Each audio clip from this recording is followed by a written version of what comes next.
একদিন মনের মধ্যে অনেক রকমের রাগ অভিমান পুষে রাইখা হাঁটতেছি আর আল্লাহরে জিজ্ঞাসা করতেছি, ও আল্লাহ, এই মিশা দুনিয়ায় টাকা পয়সাবিহীন অর্থবিহীন আমারে তুমি কেন ফাটাইলা? আমার তো এত কষ্টের জীবন আর ভাল লাগেনি। এই কথা বলতে বলতে হাঁটতে হাঁটতে একটু পথ যাওয়ার পর যা দেখলাম, একটা বৃদ্ধ লোক আমার সামনে আইসা আমারে বলতেছে, বাবা 10টা টাকা দিবেন, কিছু খাইতাম। তখন আমার মনের কথাটা মনেই রইয়া গেল। মনের মধ্যে আবার নতুন করে প্রশ্ন জাগলো, কিরে, আমার আল্লাহ তো আমার অনেকটাই ভালো রাখছে, তবুও কেন আমি আল্লাহর উপর অভিযোগ করতেছি?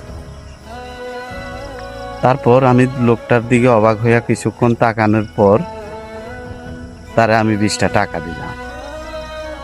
টাকা দিয়া আরেকটু সামনে গেলাম।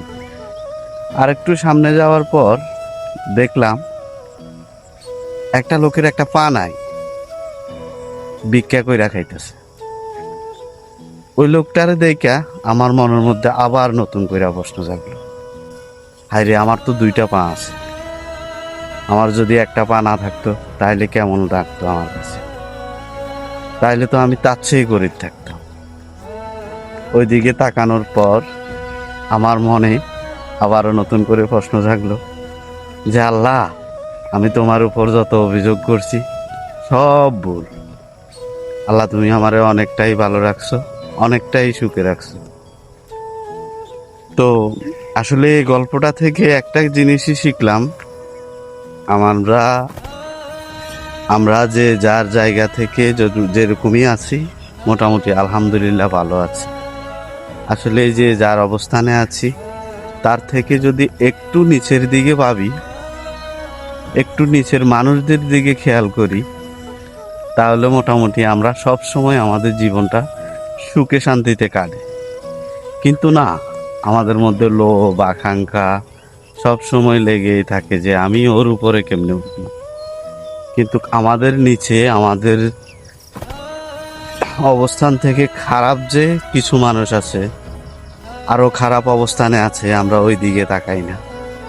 ওই দিকে তাকাইলে আমরা প্রত্যেকটা মানুষ সুখী আলহামদুলিল্লাহ বলে আমরা জীবনযাপন কাটাতে পারি। কিন্তু না, আমগোর ভিতরে সবসময় প্রতিনিয়ত লোভ কাজ করতেছে। এ কারণেই আমরা ভালো থাকতে পারতেছি না, সুখে থাকতে পারতেছি না।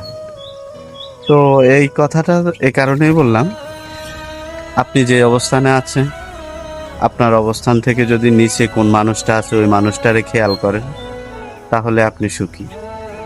আর যদি আপনি ভাবেন আপনার উপরের মানুষদেরকে নিয়ে, তাহলে আপনি চিরজীবনই কষ্ট করতে হবে।